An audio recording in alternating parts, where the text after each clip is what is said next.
جی میں تسلیم کرتا ہوں کہ میں مقتولہ اور اس کے شوہر سیر بخاری کا صورت آشنا ہوں۔ تم چوری والی رات سے پہلے بھی ان کے بنگلے پر جاتے رہے ہو؟ مجھے صرف ایک مرتبہ ان کے بنگلے پر جانے کا اتفاق ہوا تھا۔ اتفاق یا سازش؟ میں سمجھا نہیں۔ میں نے اپنے سوال میں صرف 2 اہم الفاظ استعمال کیے ہیں، یعنی اتفاق اور سازش۔ یہ دونوں الفاظ اتنے مشکل نہیں کہ تمہاری سمجھ میں نہ آ سکیں۔ اتفاق یا سازش؟ میں بتا چکا ہوں کہ ایک اتفاق مجھے وہاں لے گیا تھا۔ اس میں سازش کا کون سا پہلو نکلتا ہے؟ اگر کسی سوچی سمجھی منصوبہ بندی کے تحت اتفاق پیدا کیا جائے تو اسے سازش ہی کہا جائے گا۔ مسٹر شاکر، کیا میں غلط کہہ رہا ہوں؟ آپ درست فرما رہے ہیں اور آپ غلط بھی کہہ رہے ہیں۔ ملزم شاکر بڑی ثابت قدمی سے وکیل استغاثہ کی جرح کے سامنے ڈٹا ہوا تھا۔ اس کے تلخی بھرے ذومینی جواب نے وکیل استغاثہ کو سلگا دیا۔ تم کہنا کیا چاہتے ہو؟ میں نے نہایت ہی سادہ الفاظ استعمال کیے۔ میرے الفاظ اتنے مشکل نہیں ہیں کہ آپ کی سمجھ میں نہ آ سکیں۔ ملزم نے وکیل استغاثہ کی چوٹ کا بڑا اچھا بدلہ لے لیا تھا۔ شاکر کی اس کرافٹنگ اور میچنگ سے ظاہر ہوتا تھا کہ وہ اعلیٰ درجے کا میکینک تھا۔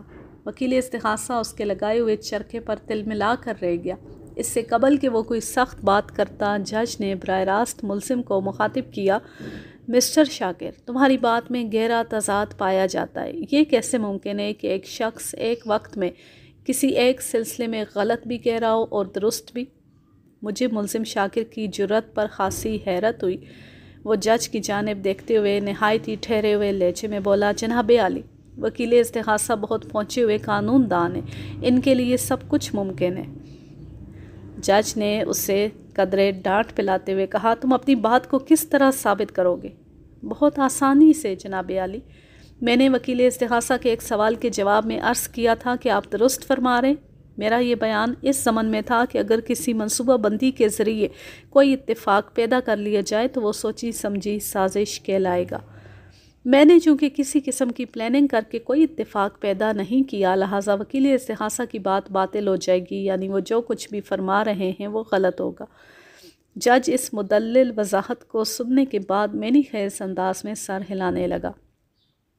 وکیل استغاثہ چیخ سے مشابہ آواز میں بولا، میں ثابت کر سکتا ہوں کہ تم نے مقتولہ کے گھر تک رسائی حاصل کرنے کے لیے ایک مخصوص پلاننگ کے تحت راہ نکالی تھی۔ آپ کہنا کیا چاہ رہے ہیں وکیل صاحب؟ جج نے حیرت بھرے لہجے میں کہا۔ جج نے وکیل استغاثہ سے یہ سوال اس انداز میں کیا جیسے کہہ رہا ہو، ثابت کر کے دکھاؤ۔ جناب عالی، ملزم نہایت ہی مکار اور چال باز شخص ہے۔ اس نے مقتولہ کے گھر تک رسائی حاصل کرنے کے لیے بڑی ہوشیاری سے منصوبہ بندی کی تھی۔ وقوع سے کچھ روز قبل وہ مقتولہ کے بنگلے کا جائزہ لینے کے لیے ایک بہانہ بنا کر وہاں پہنچا تھا۔ یہ اس کے منصوبے کا پہلا حصہ تھا، لیکن ملزم اس الزام کی سختی سے تردید کر چکا ہے۔ آپ کے پاس کیا ثبوت ہے کہ وہ کسی سازش کے تحت مقتولہ کے بنگلے تک رسائی حاصل کرنے میں کامیاب ہوا تھا؟ ثبوت ہے میرے پاس، جو مناسب موقع پر عدالت میں پیش کر دیا جائے گا۔ تو پھر اس مناسب موقع تک اس سوال کو اٹھا رکھیں۔ جج خاموشی سے عدالتی کارروائی کو دیکھ اور سن رہا تھا اور اپنے سامنے پھیلے کاغذات پر کچھ نوٹ بھی کرتا جا رہا تھا۔ وکیل استغاثہ نے گھما پھرا کر ملزم سے مزید اسی قسم کے چند سوالات کیے اور پھر اپنی جرح کو موقوف کر دیا۔ اپنی باری پر میں ملزم والے کٹہرے کے قریب چلا گیا، پھر اس کی طرف دیکھتے ہوئے نہایت ہی ٹھہرے ہوئے لہجے میں پوچھا، مسٹر شاکر، میں تم سے جو بھی سوال کروں اس کا بہت سوچ سمجھ کر جواب دینا۔ وقوع کی رات سے پہلے تمہیں مقتولہ کے بنگلے میں جانے کا کتنی مرتبہ اتفاق ہوا ہے؟ صرف ایک مرتبہ۔ وکیل استغاثہ کو تمہارے بیان اور نیت پر شک ہے۔ کیا تم معزز عدالت کے روبرو بتا سکتے ہو کہ تم کیوں اور کس سلسلے میں مقتولہ کے بنگلے پر گئے تھے؟ جی ہاں، بالکل بتا سکتا ہوں جناب عالی۔ وکیل استغاثہ نے بھی اسی انداز میں مجھ سے سوال کیا تھا، لہٰذا میں وضاحت کرتا ہوں۔ میں مقتولہ کے بنگلے پر کیوں گیا؟ مجھے ورک شاپ کے مالک شکور صاحب نے وہاں بھیجا تھا، اس لیے گیا۔ اور جہاں تک تعلق اس بات کا ہے کہ میں کس سلسلے میں وہاں گیا تھا، تو اس کی وجہ یہ تھی، سحر بخاری کی گاڑی ہماری ورکشاپ میں مرمت کے لیے آئی ہوئی تھی۔ جب گاڑی تیار ہو گئی تو سحر بخاری نے کہا وہ کسی مصروفیت کے باعث گاڑی لینے نہیں آ سکتا، لہٰذا گاڑی کو اس کے بنگلے پر بھیج دیا جائے۔ چنانچہ عبدالشکور صاحب کے حکم پر میں وہ گاڑی لے کر مقتولہ کے بنگلے پر گیا تھا۔ یعنی تمہارے وہاں جانے میں کسی سوچی سمجھی سازش یا مخصوص پلاننگ کا کوئی ہاتھ نہیں، قطعی نہیں۔ اگر میری بات کا یقین نہ ہو تو آپ شکور صاحب سے اس بارے میں تصدیق کر سکتے ہیں۔ شکور صاحب کو یہ زحمت ضرور دی جائے گی۔ مجھے اور کچھ نہیں پوچھنا جناب عالی۔ اس کے ساتھ ہی عدالت کا مخصوص وقت ختم ہو گیا۔ جج نے چند روز بعد کی تاریخ دے کر عدالت برخاست کر دی۔ آئندہ پیشی پر عدالتی کارروائی کا آغاز ہوا تو میں نے جج سے درخواست کی، جناب عالی، اس سے پہلے کہ استغاثہ کے مزید گواہ شہادت کے لیے حاضر ہوں، میں اس کیس کے تفتیشی افسر سے چند سوالات کرنا چاہتا ہوں۔ عموماً عدالت کی باقاعدہ کارروائی کا آغاز ہوتا ہے تو سب سے پہلے تفتیشی افسر سے ہی مذاکرات ہوتے ہیں۔ میں نے پچھلی پیشی پر اس سے سرسری جرح کی تھی، کچھ باتیں میں اب مزید پوچھنا چاہتا تھا۔ تفتیشی افسر ہر پیشی پر عدالت کے کمرے میں موجود ہوتا ہے۔ میری فرمائش پر جج نے کوئی اعتراض نہ کیا۔ میں اگر چاہتا تو گزشتہ پیشی پر ہی تفتیشی افسر کو نمٹا دیتا، لیکن بعض اوقات میں دانستہ بھی اس قسم کے بے ربط ہتھ کنڈے آزماتا ہوں۔ اس سے مخالف پارٹی پر بڑے مفید اثرات برآمد ہوتے ہیں۔ خصوصاً سب سے زیادہ تکلیف وکیل مخالف کو ہوتی ہے۔ وہ میری ایسی حرکتوں سے جھنجھلا جاتا ہے، اور آپ جانتے ہیں جھنجھلائے ہوئے شخص کو ٹریپ کرنا نسبتاً آسان ہوتا ہے۔ میں جج کی اجازت پانے کے بعد انکوائری آفیسر کی جانب متوجہ ہو گیا۔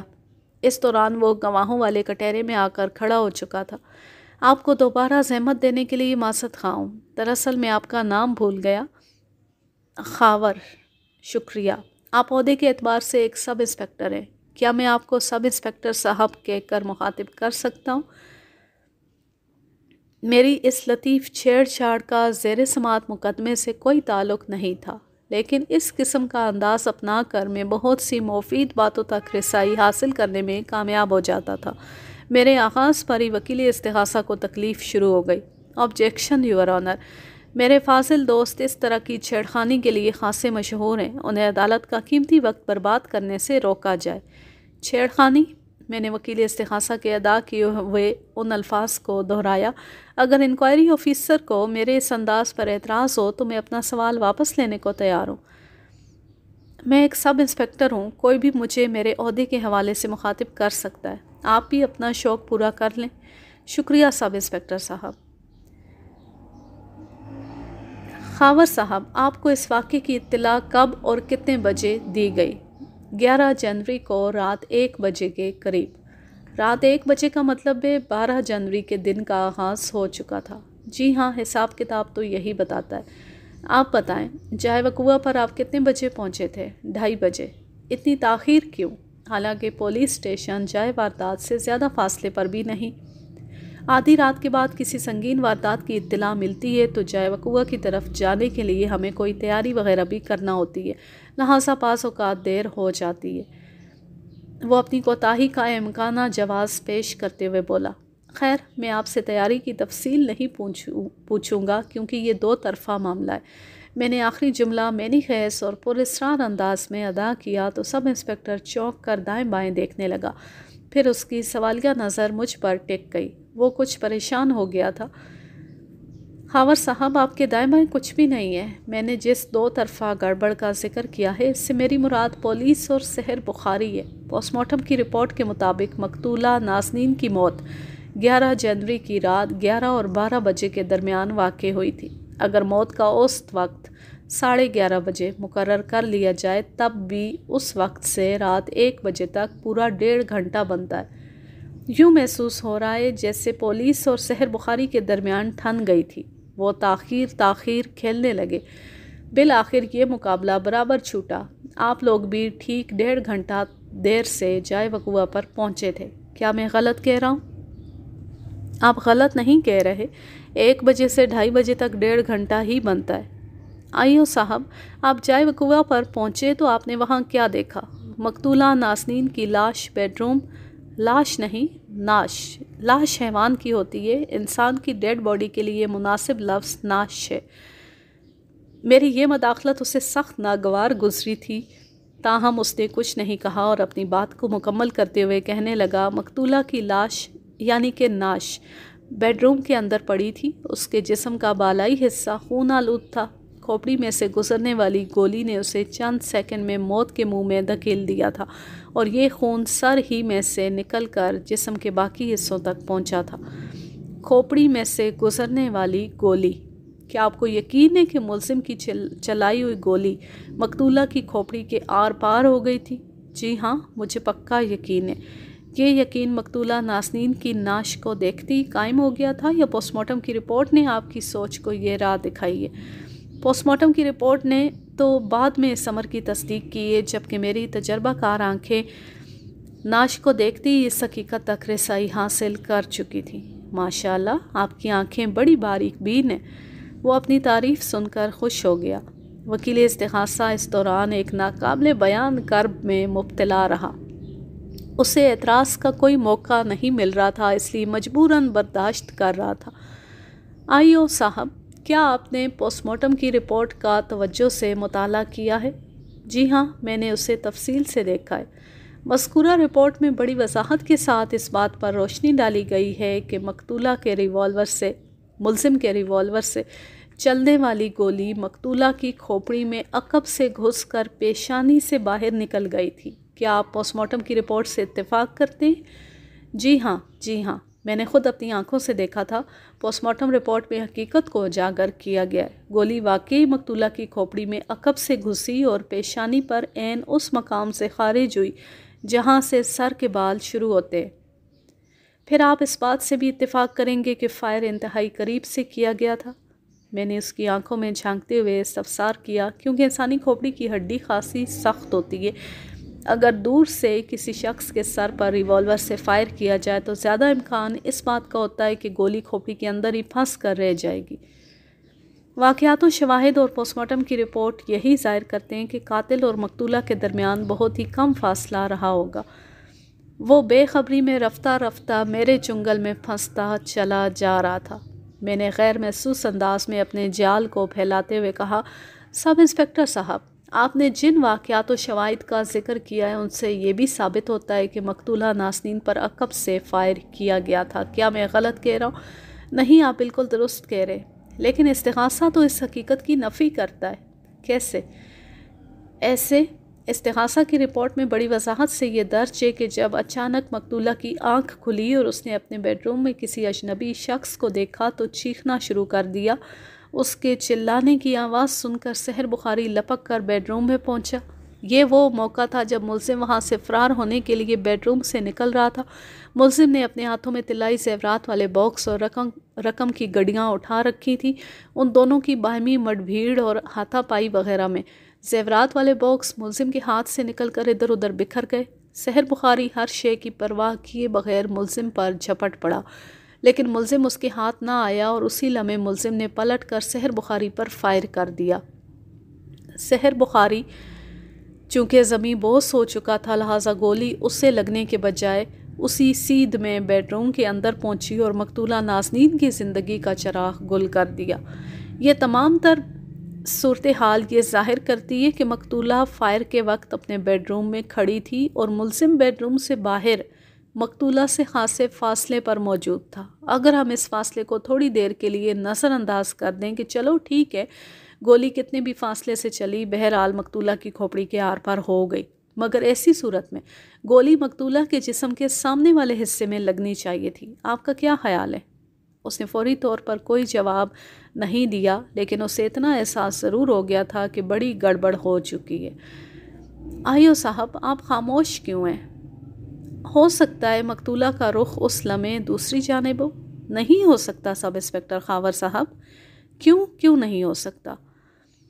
اس موقع پر وکیل استغاثہ نے اس کی مدد کرنے کا فیصلہ کیا۔ میرے اور آئیو کے درمیان انتہائی سنجیدہ سوالات و جوابات کا سلسلہ چل رہا تھا اور وہ رنگ میں بھنگ ڈالتے ہوئے بآواز بلند بولا، مجھے سخت اعتراض ہے جناب عالی، میرے فاضل دوست جرا کو طولانی بنا کر خواہ مخواہ عدالت کا قیمتی وقت برباد کرنے کی کوشش کریں۔ اگر وہ اسی رو میں جاری رہے تو استغاثہ کے گواہوں کو پیش کرنے کی باری کبھی نہیں آئے گی۔ میں نے ترکی بترکی کہا، میرے دوست، تفتیشی افسر استغاثہ کا والی وارث ہوتا ہے۔ استغاثہ کے کسی بھی گواہ سے زیادہ اس کی اہمیت ہوتی ہے۔ یہ باتیں مجھ سے زیادہ آپ کو معلوم ہونی چاہیے وکیل صاحب۔ میں نے ابھی تک انکوائری آفیسر سے ایک بھی غیر متعلقہ سوال نہیں کیا۔ اس موقع پر جبکہ اس کیس کے پوشیدہ گوشے رفتہ رفتہ بے نقاب ہو رہے ہیں، میری کوشش کے راستے میں کوئی رکاوٹ کھڑی کرنا یا میری جرح پر کوئی قدغن لگانا انصاف کے اصولوں کے منافی ہوگا۔ جج نے یکے بعد دیگرے وکیل استغاثہ اور انکوائری آفیسر کو دیکھا، پھر اسبات میں سر کو جنبش دیتے ہوئے مجھ سے کہا، بیگ صاحب پلیز پروسیڈ۔ میرے لیے اتنا ہی اشارہ کافی تھا۔ میں تفتیشی افسر کی جانب پلٹا۔ آئیو صاحب، آپ نے تھوڑی دیر پہلے مجھ سے پوچھا تھا کیوں نہیں ہو سکتا۔ آپ کے اس کیوں کا جواب یہ ہے کہ استغاثہ کی رپورٹ اس امر کی نفی کرتی ہے۔ آپ ماشاءاللہ اس کیس کے تفتیشی افسر ہیں، ایک طرح سے آپ کا کردار مدعی جیسا ہے۔ استغاثہ کی رپورٹ آپ کی ہی تیار کرتا ہے۔ آپ نے معزز عدالت میں جو چالان پیش کیا اس میں واضح طور پر لکھا ہوا ہے، جب ملزم نے سحر بخاری پر گولی چلائی تو مقتولہ نازنین بیڈ روم کے اندر دروازے کے پاس کھڑی یہ چینا جھپٹی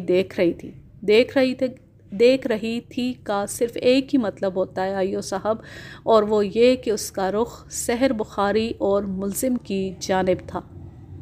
ایسی صورت میں گولی مقتولہ کے جسم کے سامنے والے حصے میں لگنا چاہیے تھی، پھر وہ کس طرح گھوم کر کھوپڑی کے عقبی حصے میں جا گھسی؟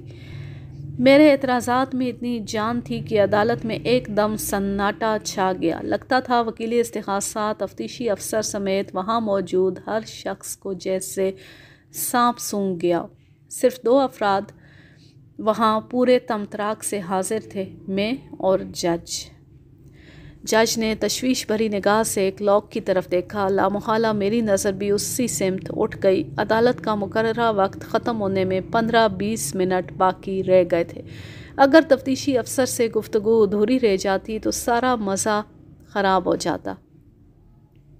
آئیو صاحب، آپ نے جائے وقوع پر پہنچ کر ضروری کارروائی کی اور اپنی کوشش سے آلۂ قتل کو تلاش کرنے میں کامیاب ہو گئے۔ اگرچہ استغاثہ میں اس بات کا ذکر موجود ہے، لیکن پھر بھی آپ کو زحمت دوں گا۔ کیا آپ بتائیں گے کہ آپ کو آلۂ قتل کہاں سے ملا؟ مقتولہ کے بنگلے کے باہر دیوار کے ساتھ 8 فٹ چوڑا اور بنگلے کے عرض کے برابر لمبا ایک چھوٹا سا لان بنا ہوا ہے، جس میں گھاس کے علاوہ کناروں پر پھولدار پودے بھی اگائے گئے ہیں۔ ہمیں وہیں ایک پودے کی جڑ کے پاس مذکورہ ریوالور پڑا ہوا ملا۔ اس سے یہ ظاہر ہوتا ہے فرار ہوتے وقت ملزم اسے وہاں پھینک گیا تھا۔ جی ہاں، واقعات کے پیش نظر یہی ظاہر ہوتا ہے۔ آپ نے اس ریوالور کا معائنہ بھی کرایا تھا؟ اس نے اسبات میں گردن ہلائی۔ آلۂ قتل کے معائنے کی رپورٹ ظاہر کرتی ہے کہ اسی ریوالور سے چلنے والی ایک گولی سے مقتولہ نازنین کی موت واقع ہوئی ہے، لیکن اس ٹیسٹ رپورٹ میں کہیں آلۂ قتل پر سے فنگر پرنٹس اٹھانے کا ذکر نہیں ہے، جبکہ بنگلے کے اندرونی حصے میں مختلف مقامات پر خصوصاً بیڈ روم کے دروازے پر ملزم کی انگلیوں کے نشانات پائے گئے ہیں۔ کیا آپ آلۂ قتل پر سے ملزم کے فنگر پرنٹس اٹھانا بھول گئے تھے یا وہاں پر فنگر پرنٹس دستیاب نہیں ہو سکے تھے؟ میں نے اس ریوالور پر سے بھی فنگر پرنٹس اٹھانے کی پوری کوشش کی تھی، لیکن وہاں ایسے کوئی آثار نہیں مل سکے۔ کیوں؟ اس کی کوئی خاص وجہ؟ ہو سکتا ہے بنگلے سے نکلتے وقت اس نے ریوالور کو صاف کر دیا۔ حالات و واقعات سے تو یہ ممکن نظر نہیں آیا۔ سحر بخاری نے ملزم سے نگاہیں چار کرتی ہی اسے پہچان لیا تھا۔ نہ صرف پہچان لیا تھا بلکہ اسے روکنے کی کوشش بھی کی تھی۔ استغاثہ کی رپورٹ میں یہی سب لکھا ہوا ہے یا نہیں؟ وہ اپنے کیے کو جھٹلا نہیں سکتا تھا، لہٰذا تسلیم کرتے ہی بنی۔ جی ہاں، لکھا ہوا ہے۔ اگر لکھا ہوا ہے تو اس کا یہی مطلب ہے کہ ایسا ہوا بھی ہوگا۔ اب آپ خواہ مخواہ جھوٹی معلومات فراہم کرنے سے تو رہے۔ میں توقع کر رہا تھا کہ وہ میرے استفسار کے جواب میں فوراً کہے گا، جناب وقوعے کے وقت میں جائے واردات پر موجود تھا اور نہ ہی میں نے اپنی آنکھوں سے یہ قتل ہوتے ہوئے دیکھا ہے۔ میں نے استغاثہ کی رپورٹ سحر بخاری کے بیان کی روشنی میں تیار کی ہے۔ لیکن اس نے ایسی کوئی حماقت نہیں کی اور خاموش کھڑا رہا۔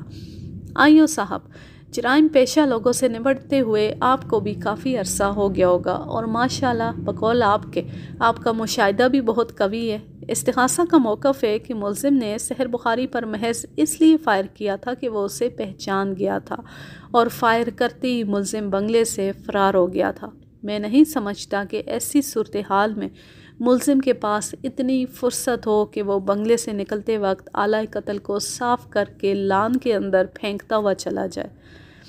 کسی بھی قتل کے کیس کو حل کرنے کے لیے دو چیزیں سب سے زیادہ اہم ہوتی ہیں: قتل کا محرک اور آلہ قتل کی بازیابی۔ اس کیس میں استغاثہ نے قتل کا محرک یہ بیان کیا ہے کہ ملزم نے محض اس خوف سے کہ سحر بخاری نے اسے پہچان لیا اس پر گولی چلا دی۔ اگر اس محرک کو درست تسلیم کیا جائے تو پھر ریوالور کی دستیابی اس سے لگا نہیں کھاتی۔ ان حالات میں تو ملزم پر لازم تھا کہ وہ آلہ قتل کو ہر صورت اپنے ساتھ لے کر جائے اور اس کا کوئی ایسا بندوبست کر دے کہ وہ پولیس کی ہتھیں نہ چڑھے۔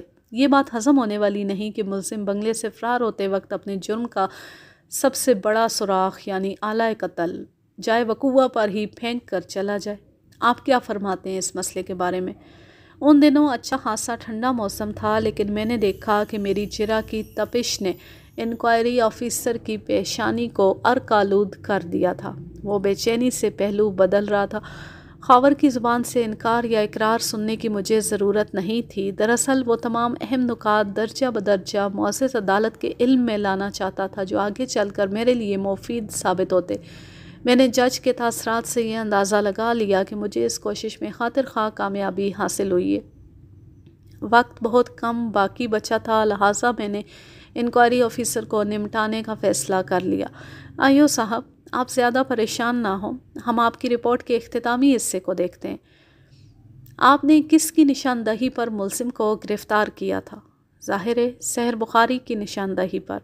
ملزم کی گرفتاری کتنے بجے عمل میں آئی تھی؟ 12 جنوری 9 بجے صبح۔ آپ نے ملزم کو کہاں سے گرفتار کیا تھا؟ اس کے گھر اعظم بستی سے۔ استغاثہ کے مطابق چوری اور قتل کی یہ واردات 11 جنوری کی رات کو 11 اور 12 بجے کے درمیان پیش آئی۔ آپ لگ بھگ 2:30 بجے رات جائے وقوع پر پہنچے، لیکن ملزم کی گرفتاری کے لیے اگلی صبح 9 بجے کا انتظار کیوں کیا گیا؟ آپ کو چاہیے تھا کہ راتوں رات ہی ملزم پر ہاتھ ڈال دیتے۔ اس کی ایک خاص وجہ تھی۔ سحر بخاری ملزم کو ورکشاپ کے حوالے سے جانتا تھا اور آدھی رات کے وقت وہ ورکشاپ بند پڑی تھی۔ ہم بے بس ہو کر رہ گئے۔ بہرحال ہم نے اگلی صبح سورج طلوع ہوتی ہی ورکشاپ پر ڈیرا ڈال دیا اور جیسے ہی ایک بندے نے 8:45 بجے ورکشاپ کھولا ہم نے اسے پکڑ لیا۔ وہ ملزم اور اس کے گھر کے پتے سے واقف تھا۔ ہم نے اسے ساتھ لیا اور سیدھے اعظم بستی پہنچ گئے۔ اس تاخیر کے باعث ہمیں بھی بہت نقصان اٹھانا پڑا۔ اگر ہم رات ہی میں اسے چھاپ لیتے تو صورتحال مختلف ہوتی۔ خیریت، آپ کو کون سا نقصان اٹھانا پڑا؟ ملزم کو اچھا خاصا وقت مل گیا اور اس مہلت سے فائدہ اٹھا کر اس نے رقم کو کہیں ادھر ادھر کر دیا ہے۔ 1000 کوشش کے باوجود بھی ہم مسروقہ رقم برآمد نہیں کر سکے۔ ملزم لگ بھگ 1 ہفتہ ریمانڈ پر آپ کی کسٹڈی میں رہا ہے۔ تفتیش کے دوران آپ نے اس سے رقم کے بارے میں کچھ نہیں پوچھا؟ 1.5 لاکھ اچھی خاصی رقم ہوتی ہے۔ اس زمانے میں 1.5 لاکھ روپے کی ایک حیثیت ہوا کرتی تھی، خاص طور پر ملزم جیسے موٹر میکینک کے لیے تو یہ ایک بہت بڑی رقم تھی۔ انکوائری آفیسر نے میرے سوال کا جواب دیتے ہوئے کہا، ہم نے اس کی زبان کھلوانے کی اپنی سی کوشش کر کے دیکھ لی، لیکن یہ بڑا ڈھیٹ ثابت ہوا ہے۔ اس نے 1.5 لاکھ کی چوری کا اقرار نہیں کیا۔ کمال ہے، یہ بات آپ کہہ رہے ہیں، ورنہ پولیس کے بارے میں تو آج تک یہی سنتے دیکھتے اور پڑھتے آئے ہیں کہ ان کی کسٹڈی میں پہنچ کر پتھر بھی بولنے پر مجبور ہو جاتے ہیں۔ وہ کٹہرے میں خاموش کھڑے میرے موکل کی جانب انگلی سے اشارہ کرتے ہوئے بولا، یہ اس سلسلے میں بہت ہی سخت جان ثابت ہوا ہے۔ آپ نے جس طرح سخت جان کے الفاظ استعمال کیے ہیں، اس سے تو یہی نتیجہ نکلتا ہے کہ آپ نے ملزم سے اقرار جرم کرانے کے لیے اس پر بہت سختی کی ہوگی۔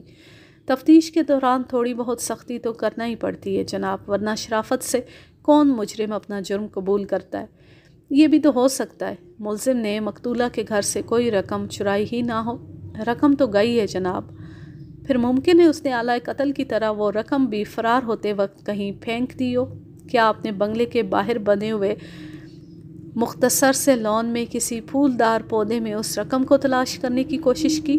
جی ہاں، ہم نے وہاں رقم کو تلاش کیا تھا، لیکن ہمیں اس تلاش میں کامیابی نہیں ہو سکی۔ کہیں اس نے وہ رقم کسی خفیہ گوشے میں تو نہیں چھپا دی؟ آپ کو پتا پتا بوٹا بوٹا تلاش کرنا چاہیے تھا جناب۔ وہ 1.5 لاکھ روپے کی رقم گڈیوں کی صورت میں تھی، کوئی سوئی نہیں جو ہمیں دکھائی نہ دیتی۔ ملزم نے رقم کو لون میں نہیں چھپایا۔ کیا ملزم نے سحر بخاری پر گولی چلانے کا اقرار کر لیا ہے؟ نہیں۔ میرے موکل نے مقتولہ کے بنگلے سے 1 پائی چرانے کا اقرار نہیں کیا اور نہ ہی اس نے فائرنگ کی ذمہ داری قبول کی ہے۔ ایسی صورت میں آپ نے عدالت میں جو استغاثہ دائر کیا ہے اس کی کیا اہمیت رہ جاتی ہے؟ کچھ اندازہ ہے آپ کو؟ انکوائری آفیسر نے فوری طور پر میرے سوال کا کوئی جواب نہیں دیا۔ میں نے ایک خاص مقصد کے تحت اس پر کڑی جرح کی تھی اور میرا وہ مقصد پورا ہو گیا تھا۔ جج پوری توجہ اور دلچسپی سے ان نکات کو نوٹ کرتا جا رہا تھا اور اس کیس میں عدالتی کارروائی کو اپنی مرضی کے ٹریک تک لانے میں کامیاب رہا تھا۔ اس سے قبل کہ تفتیشی افسر میرے سوال کے جواب میں کوئی معقول یا نامعقول جواز پیش کرتا، عدالت کا مخصوص وقت ختم ہو گیا۔ جج نے اگلی پیشی کی تاریخ دے کر عدالت برخاست کر دی۔ آئندہ پیشی 10 دن بعد تھی۔ میرے موکل کی بیوی پروین، جو کیس کی ابتدا میں نا امید اور مایوس نظر آ رہی تھی، اس کی ذہنی کیفیت میں نمایاں اور مثبت تبدیلی دیکھنے میں آ رہی تھی۔ وہ فاروق کے ساتھ میرے دفتر بھی آئی۔ میں نے تسلی اور حوصلہ دلانے والی باتوں کے بعد اسے رخصت کر دیا۔ ان 10 دنوں میں کوئی قابل ذکر واقعہ پیش نہیں آیا۔ آئندہ پیشی پر استغاثہ کی طرف سے 3 گواہ عدالت میں پیش ہوئے۔ میں ان کے بیانات اور بعد ازاں ان پر ہونے والی جرح کا احوال آپ کی خدمت میں پیش کرتا ہوں۔ سب سے پہلے محمد لطیف نامی ایک شخص گواہی دینے کے لیے کٹہرے میں آیا۔ اس نے سچ بولنے کا حلف اٹھانے کے بعد اپنا مختصر سا بیان ریکارڈ کروایا۔ محمد لطیف کی عمر 55 کے قریب تھی، صحت اچھی، سر کے بال آدھے سے زیادہ غائب تھے اور رنگت گہری سانولی۔ اس نے آنکھوں پر نظر کا چشمہ لگا رکھا تھا، لیکن چشمے کے اندر سے اس کی آنکھوں کا عیب واضح طور پر نظر آ رہا تھا۔ وہ بقول شخص سے بیک وقت مشرق و مغرب میں دیکھنے کی صلاحیت رکھتا تھا۔ لطیف کو سحر بخاری کے سامنے والے بنگلے میں قیام پذیری کا اعزاز حاصل تھا۔ وکیل استغاثہ جرح کے لیے اس کے کٹہرے کے قریب پہنچ گیا۔ لطیف صاحب، آپ مقتولہ کے سامنے والے بنگلے میں رہتے ہیں اور وقوعے کے روز آپ اپنے گھر کے لان میں ٹہل رہے تھے۔ اس رات آپ نے مقتولہ کے بنگلے میں فائرنگ کی آواز سنی تھی؟ فائرنگ نہیں، فائر کی آواز۔ صرف ایک گولی چلنے کی آواز آئی تو میں چونک اٹھا۔ پھر آپ نے کیا کیا تھا؟ فائر کی آواز چونکہ سامنے والے بنگلے کے اندر سے آئی تھی، اس لیے میں تشویش میں مبتلا ہو گیا، کیونکہ یہ پڑوس کا معاملہ تھا۔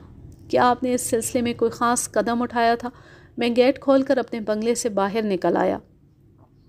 باہر آنے کے بعد آپ نے کیا دیکھا؟ میں نے اسے دیکھا۔ یہ شخص سامنے والے بنگلے سے نکل کر فرار ہو رہا تھا۔ اس سے آپ نے کیا اندازہ قائم کیا؟ یہی کہ اس بنگلے میں ہونے والے فائر میں اسی کا ہاتھ ہوگا۔ اس کے بعد آپ نے کیا کیا؟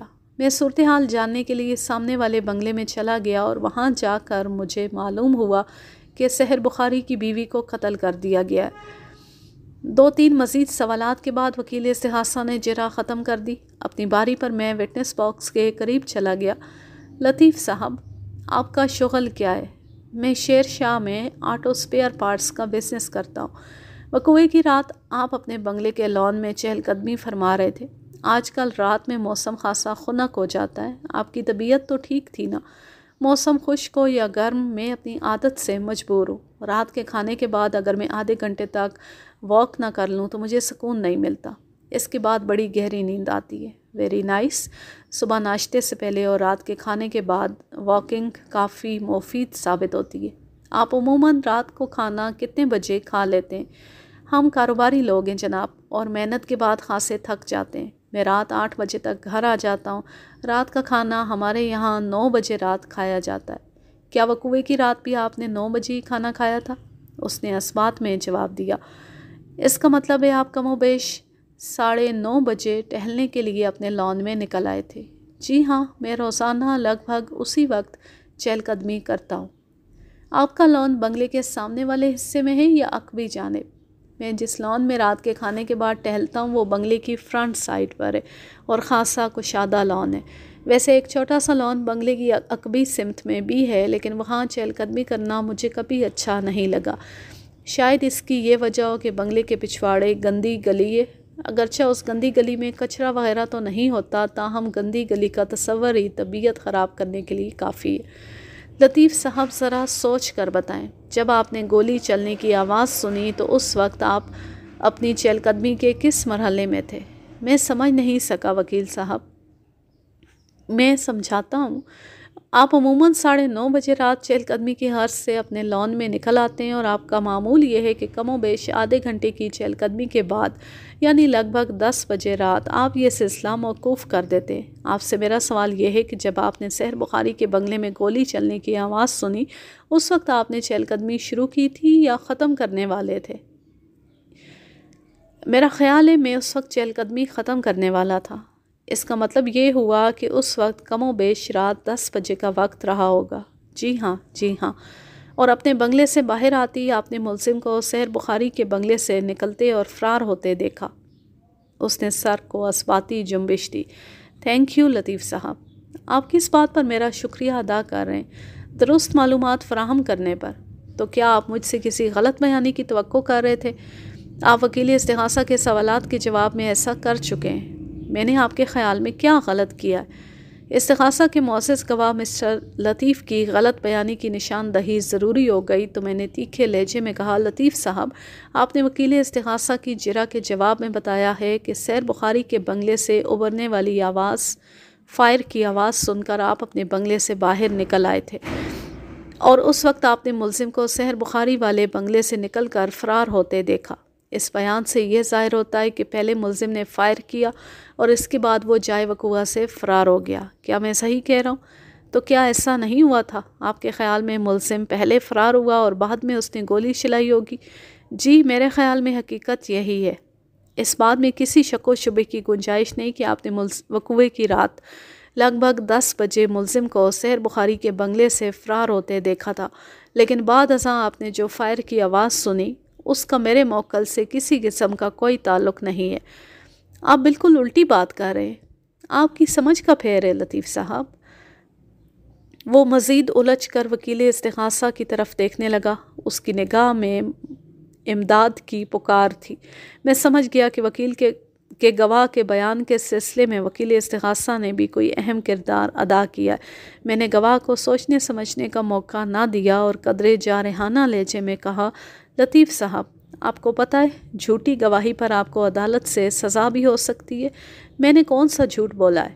گولی چلنے کی آواز کو ملزم کے فرار کے ساتھ نتھی کرنا، کیا مطلب ہے آپ کا؟ مطلب بھی مجھے ہی بتانا ہوگا؟ آپ ہی بتا دیں۔ پوسٹ مارٹم کی رپورٹ کے مطابق مقتولہ نازنین کی موت 11 اور 12 جنوری کی درمیانی شب 11 اور 12 بجے کے درمیان واقع ہوئی تھی۔ اسی رپورٹ میں بڑی وضاحت اور وثوق کے ساتھ یہ بھی لکھا ہوا ہے کہ گولی کھانے کے بعد چند سیکنڈ کے اندر ہی مقتولہ کی موت واقع ہو گئی۔ کیا آپ پوسٹ مارٹم کی رپورٹ کو چیلنج کر رہے ہیں؟ میں نے تو ایسی کوئی کوشش نہیں کی۔ اس سے پہلے کہ وکیل استغاثہ گواہ کی مدد کے لیے پر تولتا، میں نے گواہ کو آڑے ہاتھوں لیا۔ لطیف صاحب، یا تو آپ حالات کی سنگینی سے واقف نہیں ہیں یا پھر آپ دانستہ ڈھٹائی پر اترے ہوئے ہیں، اس لیے آپ بار بار جھوٹ بول رہے ہیں۔ جھوٹ نمبر 1، آپ نے سامنے والے بنگلے میں گولی چلنے کی آواز سنی اور جب باہر جا کر دیکھا تو ملزم وہاں سے فرار ہو رہا تھا۔ جب آپ اپنے بنگلے سے باہر آئے تو رات کے 10 بج رہے تھے، جبکہ مقتولہ نازنین کی موت 11 بجے کے بعد واقع ہوئی ہے۔ وہ ہکا بکا میری طرف دیکھتا چلا گیا۔ جھوٹ نمبر 2، ملزم کو فرار ہوتا دیکھنے کے بعد جب آپ صورتحال جاننے کے لیے سحر بخاری کے بنگلے میں داخل ہو گئے تو آپ کو معلوم ہوا کہ سحر بخاری کی بیوی نازنین کو کسی نے قتل کر دیا ہے۔ آپ کو کس نے بتایا کہ نازنین کو قتل کر دیا گیا ہے؟ سحر بخاری نے۔ اس کا مطلب ہے آپ اس کے بنگلے میں ضرور داخل ہوئے تھے۔ جی ہاں، میں وہاں گیا تھا۔ اس کا ایک مطلب یہ بھی ہے کہ آپ 11 بجے کے بعد وہاں گئے ہوں گے۔ جی، ایسا ہی ہوا ہوگا۔ آپ میری بات پر ساتھ نہ کریں۔ عدالت کی نظر میں ایسا ہوا ہوگا یا ویسا ہوا ہوگا کہ کوئی اہمیت نہیں۔ در حقیقت جو ہوا تھا آپ اس پر بات کریں۔ میرا خیال ہے میں 11 بجے کے بعد ہی سحر بخاری کے بنگلے پر گیا تھا، اور وہ جو آپ نے 10 بجے کے قریب ملزم کو مقتولہ کے بنگلے سے نکلتے دیکھا تھا، میرا خیال ہے میں نے ملزم کو 11 سوا 11 بجے ہی دیکھا تھا۔ آپ کو معلوم ہے بیان بدلنا بھی جھوٹی گواہی کے زمرے میں آتا ہے۔ وہ بغلیں جھانکنے لگا۔ گواہ کی اس حرکت پر وثوق سے نہیں کہا جا سکتا تھا کہ وہ کس وقت کس سمت میں جھانک رہا تھا، کیونکہ وہ بیک وقت مشرق و مغرب اور شمال و جنوب میں دیکھنے کی صلاحیت رکھتا تھا۔ میں نے ایک دو مزید سوالات کے بعد اپنی جرح ختم کر دی۔ اگلا گواہ سلیم تھا۔ استغاثہ کے اس گواہ نے خاصے لمبے بال رکھے تھے۔ وہ اختر کالونی کے ایک موٹر گیراج میں کام کرتا تھا۔ سلیم کی عمر 40 کے قریب رہی ہوگی۔ وہ چھریرے بدن کا مالک ایک ہوشیار شخص تھا۔ اس کی آنکھیں مسلسل حرکت میں رہتی تھی، جس سے اس کی تیزی تراری عیاں تھی۔ سلیم حلفیہ بیان ریکارڈ کرانے کے بعد فارغ ہوا تو وکیل استغاثہ نے اسے گھیر لیا۔ مسٹر سلیم، کیا یہ سچ ہے کہ ملزم پہلے تمہارے ساتھ کام کرتا تھا؟ جی ہاں، ہم اختر کالونی والے گیراج میں کام کرتے تھے۔ ملزم نے وہاں سے کام کیوں چھوڑا تھا؟ اس نے خود کام نہیں چھوڑا تھا۔ پھر گیراج کے مالک صمد خان صاحب نے اسے نوکری سے نکال دیا تھا۔ آئی سی۔ کیا تم ملزم کی وہاں سے برخاستگی کی وجہ جانتے ہو؟ میں کیا، اس گیراج میں کام کرنے والا بچہ جانتا ہے۔ معزز عدالت بھی وہ وجہ جاننے میں دلچسپی رکھتی ہے۔ گواہ سلیم نے ناپسندیدہ نظر سے ایکیوزڈ باکس میں کھڑے ملزم کی طرف دیکھا اور ناگواری سے بولا، اس بندے کی حرکتیں ہی ایسی تھیں کہ کسی بھی ورکشاپ یا گیراج کا مالک زیادہ عرصے تک اسے برداشت نہیں کر سکتا۔